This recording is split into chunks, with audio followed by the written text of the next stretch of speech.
වාඩි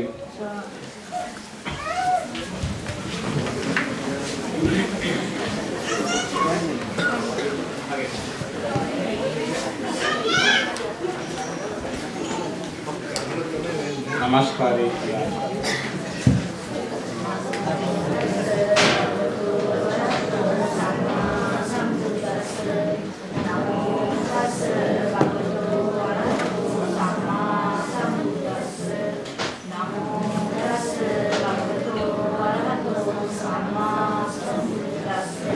बुद्धं शरणं गच्छामि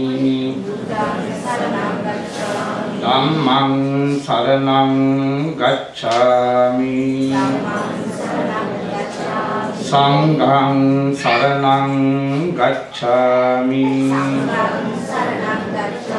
द्वितीयंपि बुद्धं शरणं गच्छामि तृतीयंपि धम्मं शरणं गच्छामि द्वितीयंपि संघं शरणं गच्छामि तृतीयंपि बुद्धं शरणं गच्छामि तृतीयंपि धम्मं शरणं गच्छामि तृतीयंपि संघं शरणं गच्छामि पानातिपाता वैरमणि सिक्खापदं समादियामि अदिन्नादान वैरमणि सिक्खापदं समादियामि कामेषु मिच्छाचारा वैरमणि सिक्खापदं समादियामि मुसावादा वैरमणि सिक्खापदं समादियामि सुरामेरय मज्जपमादट्ठाना वैरमणि सिक्खापदं समादियामि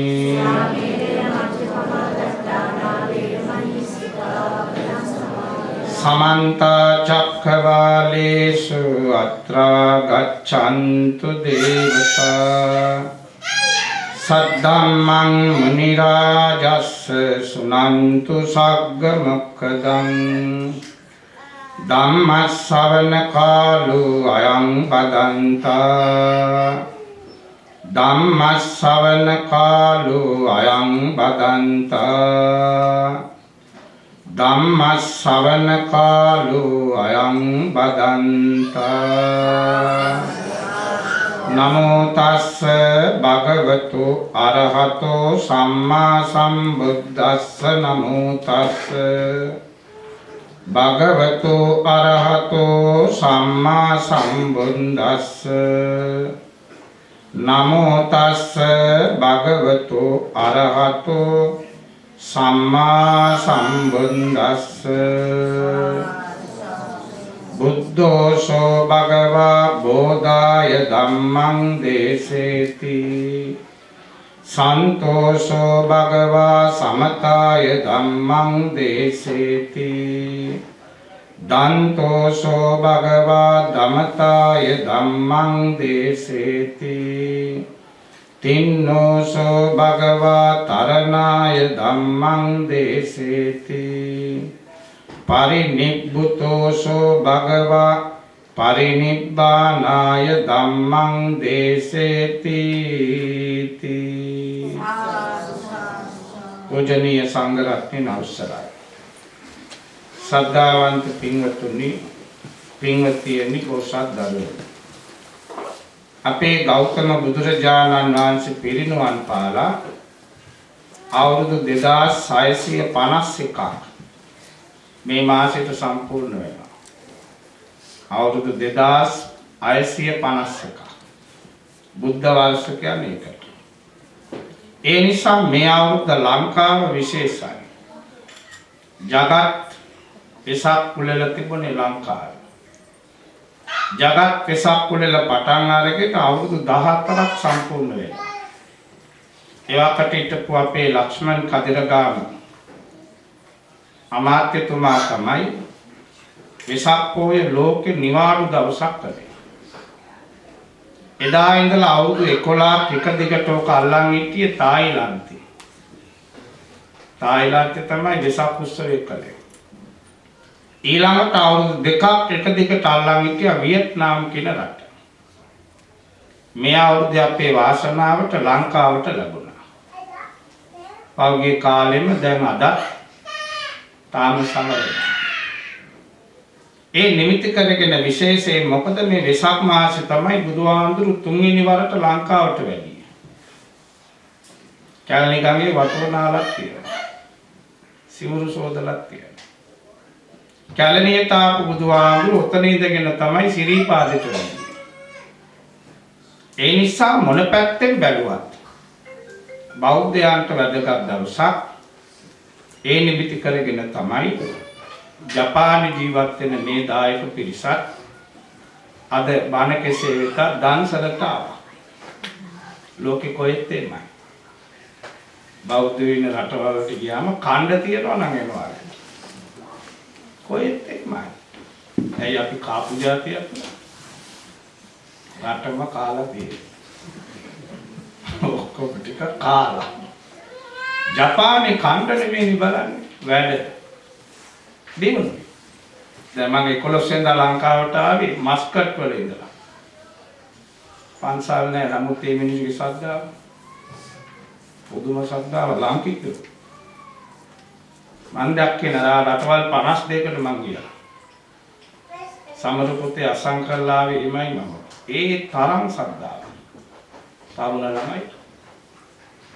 ඒවා පැත්තකින් තියෙනවා. දැන් අපි බණ ටිකක් කියමු. වැඩි වෙලාවක් කියන්නේ නැහැ. හොඳට තේරුම් ගන්න. බුදුහාමුදුරු බුදු වෙලා අවුරුදු 45ක් බණ කිව්වා. උන්වහන්සේ දවසට සතපිලා තියෙන්නේ පැයකුයි විනාඩි 40යි. ඉතින් කාලේ පුරාම කලේ කතා කරපු එක. වෙන මොකක්වත් කළේ නැහැ. බණනේ කියලා තියෙනවා. වෙන මොකක්වත් කළේ නැහැ. 45 අවුරුද්දක් කතා කළා. කතා කළේ මොකටද? දියුණු වෙන්නේ කොහොමද? දැන් කටපාඩම් ඇතිනේ බොවිත මංගල කියන සූත්‍රේ. දැන් මිනිස්සු හරියට කොළඹ ලංකාවේ මේ නම් මම දන්නේ හරියට සූත්‍ර දාන. දැන් බණ වැඩිනේ. ඉස්සරට වඩා දැන් හරියට සූත්‍ර දාන. සූත්‍ර දැනගන්න එක නරක නෑ. සූත්‍රේ නමේ තේරුම දැනගන්න. මංගල කියලා සූත්‍රයක් තියෙනවා. ඒතම් මංගල මුත්තමන් කියන්නේ. ඒ මංගල කියන නමේ ලොකු තේරුමක් තියෙනවා. මයන්නයි බිඳුවයි කියන්නේ මං. මං කියලා කියන්නේ දුක. දුකට තමයි මං කියන්නේ. ගයන්නේ කියන්නේ ගමන. ගච්ඡාමි කියන්නේ ඒකයි. ලයන්නේ කියනවා යන්න දෙන්නේ නැහැ. වළක්වනවා. එතකොට දුකට යන ගමන වළක්වන කරුණ වලට කිව්වා මංගල. මේ සූත්‍රේ කරුණු 38ක් තියෙනවා. ඔය 38න් එකක් දෙකක්වත් හරියට කොළොත් දුකට වැටෙන්නේ නැහැ. ඒකයි සූත්‍රයෙන් අන්තිමට කියන්නේ ඒතා දිසානි කත්වාන සබ්බත්ත මපරාජිතා. මේ කරුණු පුරලා තියනවා නම් කරලා තියනවා නම් මොන දිශාවට ගියත් මොන රටකට ගියත් මපරාජිතා පරදින්නේ. ජපානට වල පරිදිච්ච අය නේ ඕන තරම්. ඔමාන් රටේ බොණ්ඩ තාන. පාරක බොන්න සිගරට් එකවත් බොන්න බෑ. ඒ ගිහිලා කසිප්පු පෙරල ඇතුලේ ගුටි කනෝ ඉන්නවා පරාදයි. පෙරදිලා. ගේ උගස් කරලා ගිහිලා තියෙන්නේ ගිහිලා රස්සාව නොකර කසිප්පු පෙරල. පරාදයි. මේ සූත්‍ර හරි ලස්සනයි බුදුහාමුදුරු මේ නිකන් දේශනා කළා නෙමෙයි. දිනන්න නම් කළ යුතු දේ. පළවෙනි එක මොයි සූත්‍රයෙන් පටන් ගත්තේ මොකද? ආශ්‍රය. අසේවනාච බාලා. බාලයා මෝඩයා අසුරපොළ පරාදයි. හොඳට ඉන්න එකට නරක වෙනවනේ. ඒ රජතුමෙකුට ඇටෙක් හිටියා. මගුල් ඇතා. මේ මගුල් ඇතා කියන්නේ රජුරෝ පිටේ නැගලා යන රජුරන්ගේ ඇතා. මෙන්න කාලයක් යනකොට මගුල් ඇතා නොණ්ඩි ගාන කොරගා. වෙද්දු ඇවිල්ලා බලනවා අනේ කිසි ලෙඩක් නැහැ. නමුත් නොණ්ඩි ගගා යන්නේ. පිටේ යන්න බෑ. නොණ්ඩි ගගා යන ඇතාගේ පිටේ යන්න බෑ. රජුරෝ බැරිම තැන ඈත පළාතකින් වෙදෙක්ව ගෙනා බුද්ධිමත් කෙනෙක්. එයාත් ඇවිල්ලා බැලුවා ලෙඩක් නැහැ. නොණ්ඩි ගාන්න තරම් ලෙඩක් නැහැ. එයා වාඩි වෙලා ඇතා බලාගෙන ඉඳිද්දි මොකද වුනේ? ඇතා බලන ඇද්ගොව්වා නොණ්ඩි ගගා යනවා ඉස්සරහින්. ඇතා බලන ඇද්ගොව්වා නොණ්ඩි ගගා යනවා. ඇතත් නොණ්ඩි ගන්න පටන් ගත්තා. ඔන්න ඇසුර කියන්නේ එකයි. ඒ නිසා ආශ්‍රය කරන්න කලින් මේ චරිතය අඳුන ගන්න. කසාද බඳින්න ගියත් ඔය කසාද බැඳලා පෙරදිච්ච අය ඒ මොකද හරියට තෝරගත්තේ නැහැ. චරිතය බලා ගන්න. බුදුහාමුදුරු දේශනා කරනවා මේ ලෝකෙම ඉන්න මිනිස්සු කොටස් 6කට මම බෙදනවා. පළවෙනි කොටස තමයි රාග චරිත. සමාරින අරිම රාගිකයි. ස්ත්‍රී පුරුෂ ભેදයක් නැහැ. බොහොම රාග අධිකයි. කාමකයි. දෙවෙනි චරිතේ ද්වේෂ චරිත. හරියට කේන්තිය. ඔන්න නැත්තම් යකා නගින මිනිස්සු. තුන්වෙනි එක මෝඩ චරිත. පෙරාපු මෝඩයෝ ඉන්නවා. මැටි වලට වඩා අන්ත මෝඩයෝ. එමය ඉන්නවා. හතරවෙනි එක සද්දා චරිත. වඳින එකේ සීමාවක් නැහැ. බස් එකේ ගියත් බුදු පිළිම දකින්න කරනවා. සද්දා චරිත. ඊළඟට කියනවා බුද්ධි චරිත. සමහරින් හරි බුද්ධිමත්. එක සැරයක් කිව්වොත් ඇති. තවත් චරිතයක් තියෙනවා විතක්ක චරිත. කතා කරලා බේරෙන්න බෑ. මොනවා කිව්වත් ඒක තර්ක කරනවා. ලෝකේ ජපානයේ තියෙන ওই මිනිස්සු. මේක අඳුනගෙන ආශ්‍රය කරන්න ඕනේ. ඒක තමයි බුද්ධිමත්කම. පෙරදෙන්නේ අඳුනගත්තොත්. මං කියලා දීලා යන්නම් අඳුන ගන්න ක්‍රමය. දිනා පෙරදෙන්න නෙමෙයි. අලුතෙන් යාළුවෝ දැන් මේ ඉන්නොන්ට නම් කරන්න යන්න එපා මම දැන් කියනවානේ. උකට ඒක හරියට බලන්න බෑ. අලුතෙන් යාළුවෙක් මම වුණාම මුලින්ම ආශ්‍රයයට කලින් චෙක් කරලා බලන්න ඕනේ. මෙයා මට ගැළපෙනවද අසුරු කරන්නේ. තරහා කරගන්න කියනවා නෙමෙයි. අතේ දුරින් තියාගන්න ඕනේ ගැළපෙන්නේ නැත්තම්. මොන වගේද දැලිපියෙන් කිරි කනවා. කිරි ටික කන්නත් ඕන, තොලකට බේර ගන්නත් ඕන. දැලිපියෙන් කිරි කනවා කියන්නේ මේක වැඩක් නෙමෙයි. ඒ නිසා මේ සුතුරට අනුව නම් අසේවනාච බාලානම් බාලය නැත්තම් කොහොමද අපි අඳුනගන්නේ මිනිහෙක්? කරන්න තියෙන්නේ මාළුක වැඩක් නෙමෙයි. ටොපි ටිකක් ගන්න. ඒ මොනවාරි හොඳ ටොපි જાතියක් ගන්න. හැමතිස්සෙම තියාගන්න ළඟ ටොපි ටිකක්. කාර් එකේම තියාගන්න.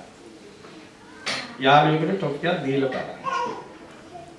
සමහර කොලේ ගල්වල ටොපිය කටේ දාලා අඩුම තරමේ එක ටොපියක් විනාඩි 40ක් 50ක්. තොලේ මේ පැත්තට ගන්නවා, මේ පැත්තට ගන්නවා, තොල අගට ගන්නවා, ලෙල්ලට කනවා කියන්නේ. ලෙල්ලට කන තොල අගට අරගෙන අරියට රස කර කර කනවා.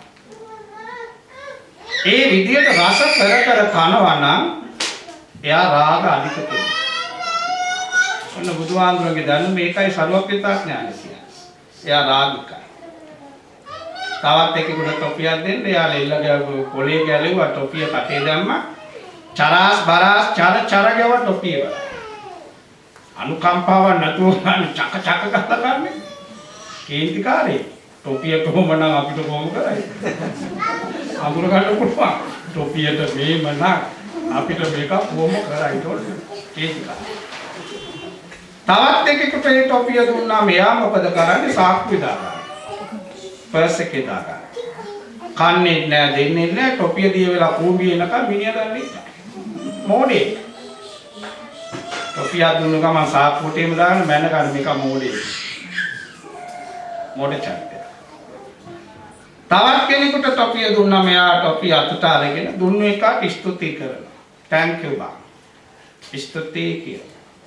උඹට මාව මතක් වුණානේ. ළඟ ඉන්නේ කාගෙන තාම උඹට කැලලා දෙන්නද මේ ටොපියේ.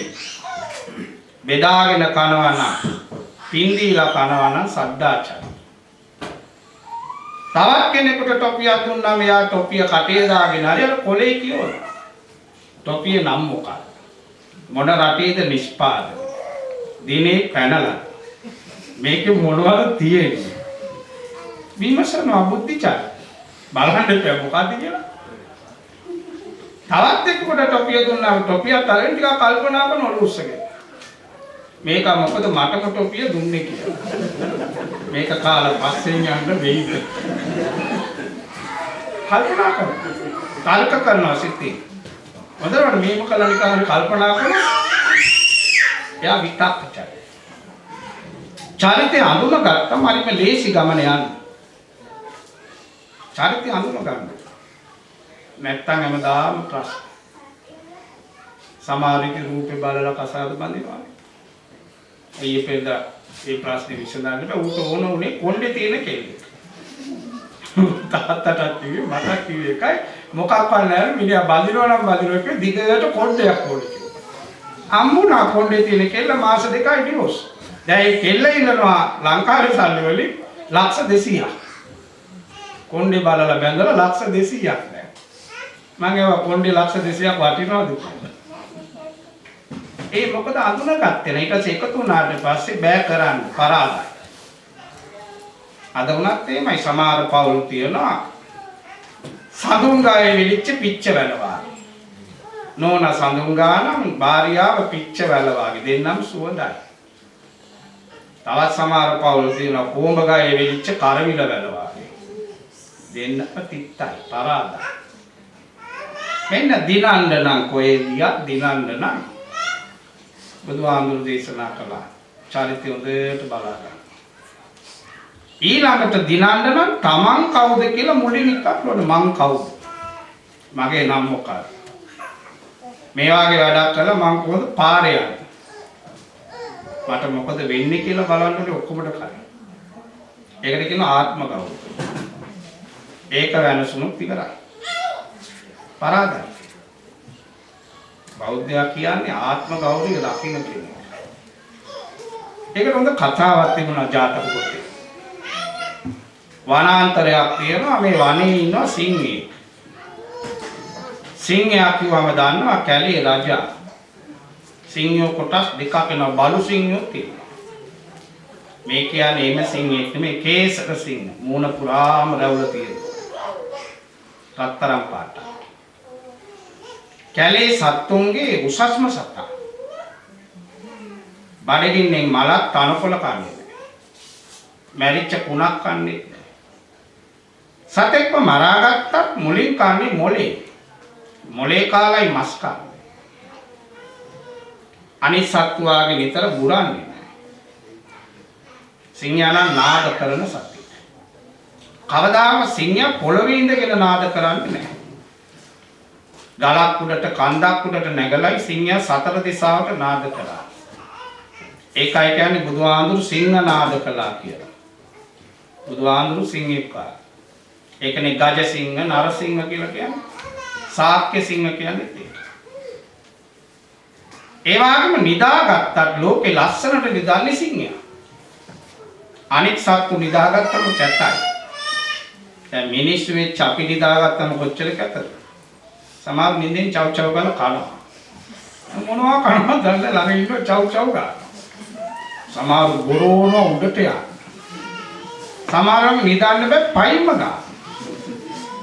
සමහර එක පාරට කෑ ගා. සමහර පෙරලි යන. සිංහයම ඒකයි සිංහ සෙයියා කියලා කියන්නේ. බුදුහාමුදුරු සතපුඩි සිංහෙක් වගේ. ඒ ලස්සන බලන්න නම් කුසිනාරාවට යන්න ඕන. ඒ පිළිම වහන්සේ බලනකොට පේන කොච්චර ලස්සනද මේ සතපිලි. සිංහයාගේ තෙල උනා රැඳෙන්නේ රම් බඳුනක. සාමාන්‍ය බඳුනක සිංහ තෙල් දැම්මොත් අලකොලේට වතුර දැම්මා වගේ ලිස්සල යනවා. ඒ තරම් ශ්‍රේෂ්ඨ සතෙක්. දවසක් මේ සිංහයා බඩ පුරාම කාලා වතුර බොන්න විලට ගියා පායන දවසක්. විලේ වතුර බොම ටිකයි තියෙන්නේ. බඩ පිරිච්ච සිංහයා යන්නේ වතුර බොන්න. ඈතදීම සිංහයා දැක්කා. විලේ බෑලා ඌරෙක් වතුර බොනවා. ලෝකේ සත්ත්ව ජාතීන් අතර ගත්තොත් නින්දිතම සතා ඌරා. අපි උනා කෙනෙකුට නින්දා කළොත් කරන්නේ මේක නම ඌරෙක් කියලා. ඌරු වැඩ කරන්න එපා බං කියලා කියනවා. මා ඌරා නින්දිත සතා. ඌරා වතුර බොනවා දැකපු සිංහයා කල්පනා කළා මං ආවේ වතුර බොන්න. මම දැන් විලට ගියොත් ඌරා මාව දැකලා බය වෙනවා.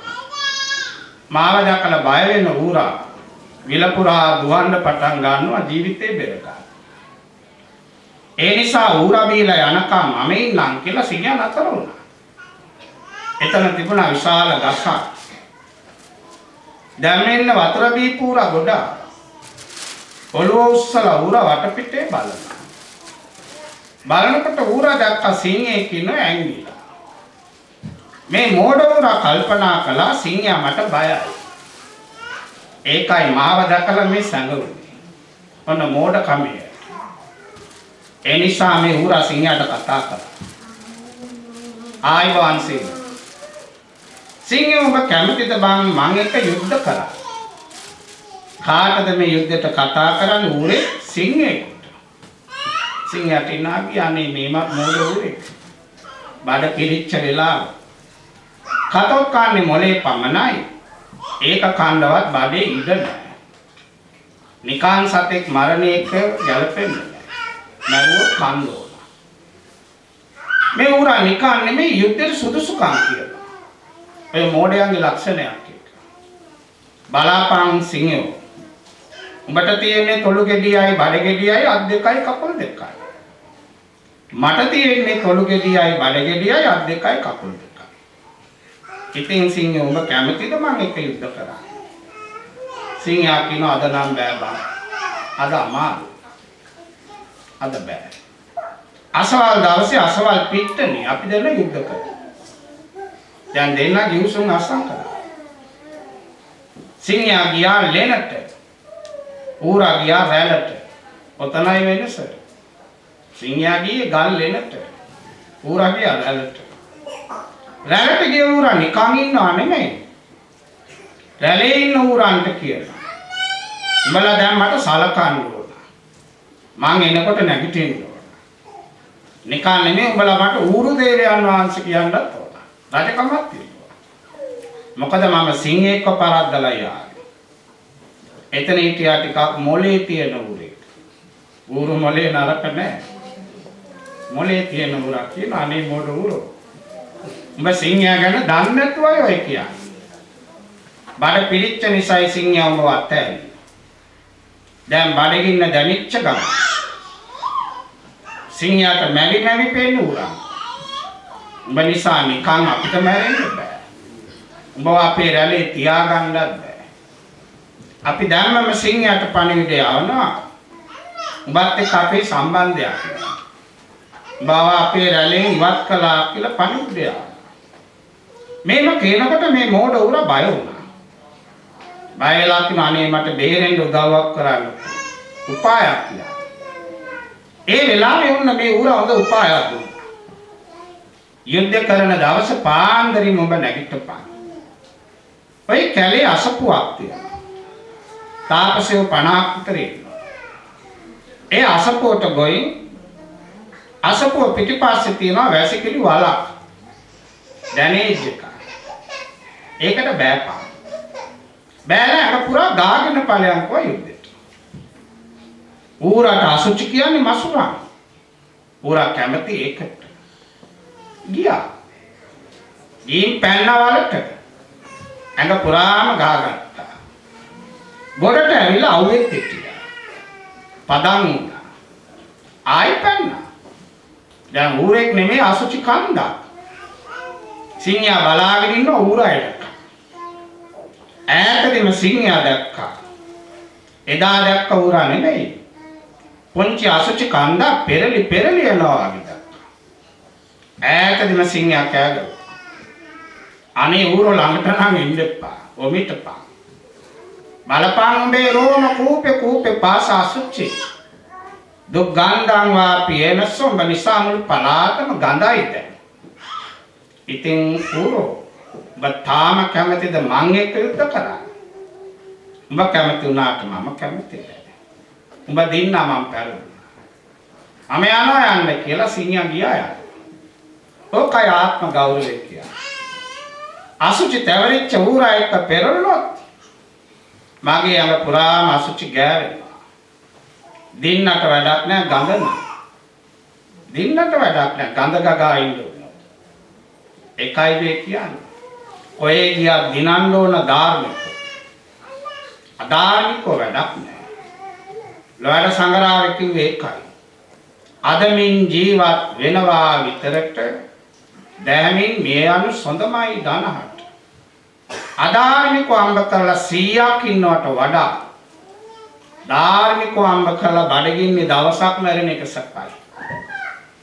දවසක් ඉඳලා මැරෙන එක සපයි. බුදුහාමුදුරු මේ සූත්‍ර ඔස්සේ වදාළේ ඒකයි. ඊළඟට දෙන්න කිව්වා. මේ ලෝකේ දුන්නු අයගේ ලිස්ට් එක ගත්තොත් අංක 1ට බුදුහාමුදුරු විතරමයි. වෙන කිසි කෙනෙක් ඇත්තේ නැහැ. නිකන් හිතන්නකෝ බුදුහාමුදුරු අපේ රටේ උපන්නා. අපි දැකලා තියෙනවා. නමුත් ලංකාවේ වැඩිම ඉඩම් තියෙන කාට? බුදුහාමුදුරු. අක්කර ගන්න. කැලේද ගමේද පාරමයක් දුන්නත් පර්චස් දෙකක බෝධියක් හරි තියෙනවා. වැඩිම ඉඩම්. වැඩිම නිදම් තියෙන කාට? ඒකයි තේරු කාරුලියන් දුන්නොත් දානි ලැබෙයි නිදාන. තාම චෛත්‍යයක් අදුවොත් බුදුහාමර නිදන් තියන්නේ. දැන් ගියාවද මගේ චෛත්‍යය හදලා නිදන් තිබ්බා. ලක්ෂ 60ක විතර රත්තරන් තිබ්බා මිනිස්සු. මට දුන්නේ නැහැ එකෙක්වත්. මට දුන්නේ නැහැ මම මේ හදලා දීපම් මට නෑ. උන් එතනට ඇවිල්ලා ගලව ඇතුළට දානවා. මැණික් ඇයි මේ දුන්නු කෙනා? දුන්නු කෙනාටයි ලැබෙන්නේ. දීලා තියෙන කෙනා දඟලන්න ඕනේ නිකන් අම්පේ. එimhe මිනිහෙක් ලංකාවේ හිටියා. බීබි විජේතුංග. නිකන් ඔක්කොම. දැන් ජනාධිපතිවරණ ඉවර වුණාම ජනාධිපති දෙවුරුන් දෙන දවසේ ඉස්සර ගුවන් විදුලි විතරයි වට කරගන්න. අලුත් ජනපතිගේ කැමැති ගීතේ මොකක්ද කියලා. එදාට යන්නේ ජනාධිපතිගේ ආසම සින්දුව තමයි රේඩියෝ එකේ ඉදිරියට බලන්න ඕන. ජාර් මාත්‍යගෙන් ඉන්නේ මුලින් ඇවි සර් පීතේ. ජාර් කිව්වා දන්නෝ බුදුන්ගේ දාප. දවසම යනවා දන්නෝ බුදුන්ගේ ශ්‍රී ධර්මස්කන්ධ. මැතිණියකින් ඇහුවා මැතිණියනි කැමති ගීතේ රජින මමයි අපේ රාජ්‍ය. අර කන්දත් මගේ තමයි මේ කන්දත් මගේ. කඳු යායම මගේ තමයි දාපා. චන්ද්‍රිකාටත් මට ඕනේ ඔවා කියන්නේ ඔයලා බලන්න. ඔය ආසෙ තමයි විජේතුංගා. සිරිකොතේ දිනුන දෙන දවසේ අපිත් එතන මිනිහා ඕම්මයි හිටියේ. මේ ජනාධිපති මේම කරගෙන හිටිය දුකේ බෑ බලන්න. රටේ කලබල ප්‍රේමදාස මලා විතරයි. පැයක් ගියා කල්පනා කරන සින්දුව. බැරිම තැන කිව්වා පරණ පිනක් කඩාවැටෙන්න කොට. ඡන්දෙත් නෑ පෝස්ටරුත් නෑ රැසීමකුත් නෑ මොකක්වත් නෑ මේක කොහේ හිටියද දන්නේ නෑ. ඒ වෙනකොට සුදුසු හිටියා. කාටවත් ලැබුණේ නෑ. පින තියෙන එකටයි. අම්මා තාත්තා විසික් කළා පින තියෙන එකට වරදින්නේ නෑ. දිනනවා. දැන් බොරැල්ලේ අපේ ගමේ මැද්දෙන් තමයි රේල් පාර යන්නේ. ඒ රේල් පාර යන තැනට කියන වනාත මුල්ල කියලා. ඒ රේල් පාර දෙපැත්තේ ගෙවල් තියෙනවා. පැල්පත් දිගට තියෙනවා. ඒ ගෙදරක වැසිකිලි බාත්රූම් කුස්සිය මොකක්වත් නැහැ. ඒ මිනිස්සු දොර ඇරලා කකුල තියලා රේල් පීන්නට. කෝච්චියන ගෙවල් නටනවා. සත්තු නෙමෙයි මිනිස්සු. ඔය ගෙවල් පෙළේ හිටියා බොහොම ලස්සන පිළිවිලක්. කාරි ලස්සනයි. ලස්සනයි කියන්නේ ඕනම කෙනෙක් ප්‍රියයි. මනුස්සානම් ප්‍රියෝ හොති. දැක්කොත් ඕනම කෙනෙක් ඔලුව පාත් කරනවා අතවනනවා. ඔක දිනන ලක්ෂණයක් රූපේ. බොහොම ඇඩයි. දවසක් මාවම් වෙන්න පන්සලට ආවා. මාවම් වෙනවා කියන එක ලේසි වැඩක් නෙවෙයි. මං එළියටවත් එන්නේ නැහැ. මං ටීවී එකේ දැක්කේ. ගේට්ටු ළඟ එල්ලිලා ඉන්නවා. අර ප්‍රියතාව නිසා මං එළියට ආවා. අනේ ඇයි කියලා. ආන්දරු අම්බෙන්න ඕන. මොකද්ද ප්‍රශ්නේ? ආන්දරේ මම උසස් පෙළයි ධර්මාචාර්ය දෙකම කරනවා. මට පොඩි ප්‍රශ්නයක් තියෙනවා උදව් කරන්න. මොකද්ද සමයාන්තර දර්ශන? සමයාන්තර කියන්නේ ආගම් පිළිබඳ. ගැඹුරු පාඩම. මට වෙලාව නැහැ මම සාරාංශය කියලා ලියාගන්න කිව්වම මිනිහා කියනවා නෑ නෑ ආඳුරු කියන්නකො කිව්වා. ඕම වුණොත් ඉන්න අපි චෙක් කරන්න එනවනේ. මම කිව්වා මේකේ වෙන්න ඇති කියලා. මම කිව්වා. කියනකොට මිනිහා මොකද කළේ මේ මැස් දෙක වාගත්තා මේ ඔළුව ඉස්සුවා. මම එයාගෙන් ඉගෙන ගත්ත පාඩම. මේ මොකද? ඔකට තමයි කන් දෙනවා කියන්නේ. කියලා එනකොට කරපාන. ඒමයි තේරියනකම් උගන්නන්න බැරි ආසයි උගන්නන්න. ඒම ළමයි ඉන්නවනේ උගන්නන්න බැරි එළි වෙනකම්. කොහොම හරි මාවත් ආලෝ කරගෙන අවුරුදු දෙකම ඉගෙන ගත්තා. විශ්වවිද්‍යාලෙට තේරුණා. ෆෝම් එකක් අරගෙන අවුදින් කියන ආඳුන්නේ. මම කැම්පස් යන්නේ නැහැ. බාන්කුවා පුතේ මම උදව් කළා නම් පුළුවන් විදිහට ඉගෙන ගන්න. ආක බලාගෙන කිව්වනේ. ආන්දරු මාසයක් දෙකක් උදව් කරයි. ආන්දරන්ට යකා නැගපු වෙලාවට આવත් ඔක්කොම ඉවරයි. ඇත්තනේ? මොන මොහොතේ මිනිස් වෙනස් වෙනවද කවුද දන්නේ? ඒ නිසා ආන්දරනේ මම ආසයි හොටෙල් කෝස් එක කරා. 35යි. ආන්දරට මම චුට්ට දෙන්නම්. එදා මගේ ළඟ වාඩිලා හිටියා ડોක්ටර් කෙනෙක්. වෛද්‍යවරයෙක්. එසේ මෙසේ දොස්තර නෙමෙයි තෝදෙය බමුණ ආයිපදිලා නම්බර එකේ පෙරේතෙක්. රුපියලක් දෙන්නේ නැහැ. පන්සලට ආවොත් කිසිම ගෙඩියක් හරි අරගෙන නැහැ. දෙන්නේ නැහැ. කොඩියක් කියලා මාස 3ක් ආවේ නැහැ එක. මිනිහා නැගිට්ටා. මේ කොල්ල අඳුරන්නෙත් නැහැ. පර්ස් එක ගත්තා 5000 කොල්ල දෙකක් දුන්නා. 10000. මේ සල්ලි දුන්නේ එක නෙමෙයි එදා තමයි කොලොන්නාවේ මම තරු දැක්කේ. නෙච්චු නරින් යනවා ප්ලූටෝ මේ යනවා සෙන්සු